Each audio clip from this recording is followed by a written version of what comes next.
Well, it's Sunday, and Sunday is about relaxation. That's what I plan to do. I'm a bit depressed because, like I said, I listen to everything that comes out of the PPP camp, and I've been following the campaign rally with Vice President Jagdeo. And I heard that Jagdeo shared a story, and he shared a lot, but what captivated my attention is what he said about after he came out of office and talking about the fact that he actually stepped out of politics. He actually stepped away from politics. He, in other words, went into retirement. Hearing him talk like that, and I followed his body language and the emotions that expressed while he was saying that, I became very, very depressed. I thought to myself, I never knew this. I knew that I thought he was just taking a break, but I didn't know that it was a thought out plan for him to step away from politics. This is why all the problems we've had during the Ramatar era, and this is why we've had all these issues, because Jagdeo was not in the scene. This is why Guyana was almost fucked up. Guyana was almost confused and eradicated as we know it. The democracy of Guyana was almost messed up because Jagdeo somehow decided that he is going to be selfish and just forget about politics, just forget about the country, just stepped away because he was, of course, tired and exhausted and he wanted a break. But look what happened as a result of him stepping away. Because I'm hoping to save my voice. Tomorrow I have to speak at a rally in Bartica, and then the following day at Bat Settlement, and I spent Tuesday and Wednesday on the Essequibo Coast and spoke in those 2 days at 23 meetings. And so Ashni could have spoken a bit longer today. Nevertheless, I wanted to be here in Corriverton, and I'm going to tell you a few stories. And I hope from the stories you'd be able to glean some lessons about our past and things that we must avoid. So first of all, it's a very different time. I remember 2015, I was out of politics, having left office because of term limits, and I had decided not to come back into politics. But we had lost the majority in Parliament in 2011. So although Ramatar was president, APNU AFC had a one-seat majority in the Parliament.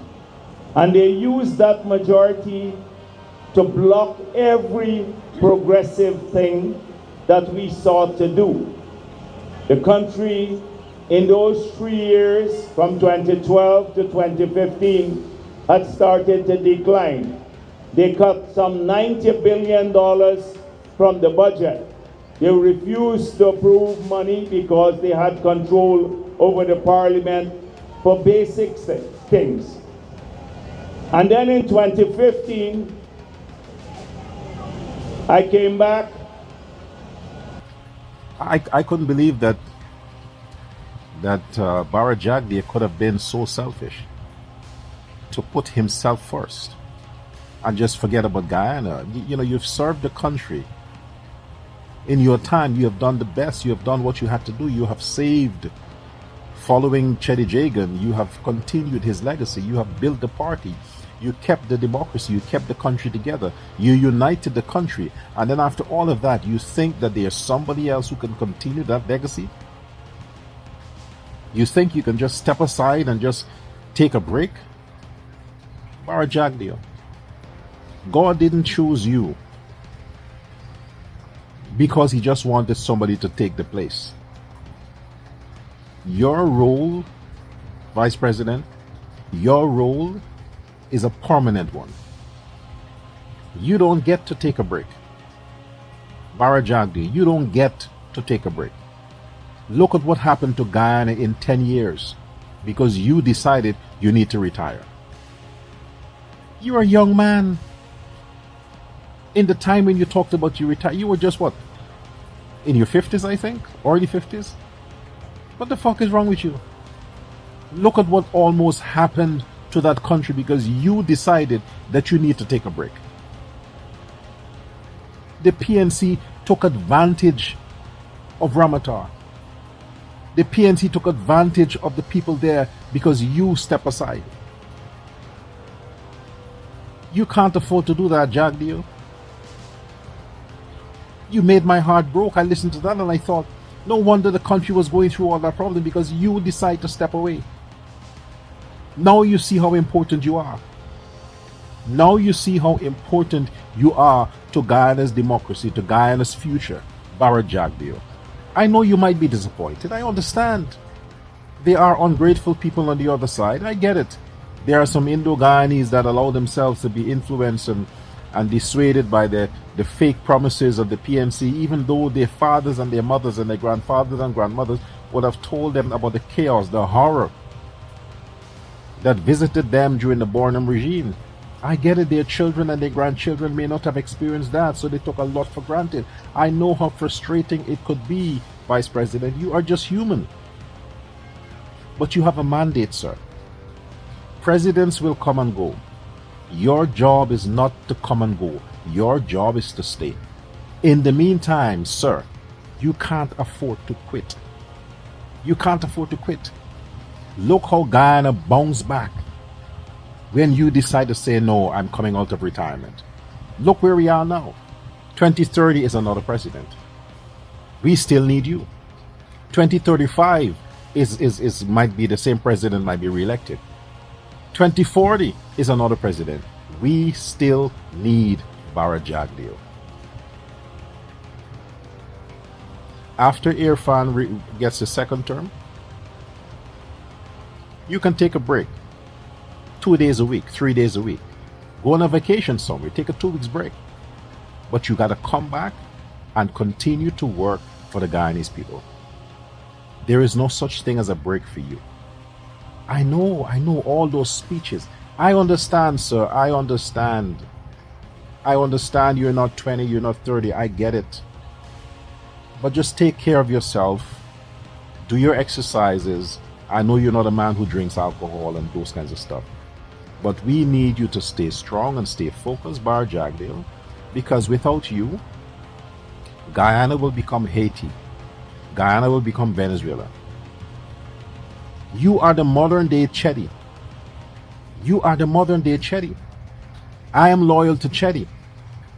Now I'm loyal to you. Don't do this again. Look at what almost happened to that country. Don't do this again. Stay the course. Stay in your seat, Jagdeo. The country needs you. The democracy of the country needs you. This is not a PPP thing. When you retire or resign or take a back seat in the PPP, you are doing that to the entire country. Guyana is largely PPP. Don't do that again. Please, Bharat Jadgeo. After Guyana gained independence, I wrote in my book, in 1966, my book, The Western Trial, the following: the struggle will be long and hard. Sacrifices, there will be many. But time and history are on our side, and win we shall. We have been vindicated, and the results of the October 5th elections prove that victory was inevitable. Compare that with Irfan Ali and Mark Phillips. Mark Phillips, our prime ministerial candidate.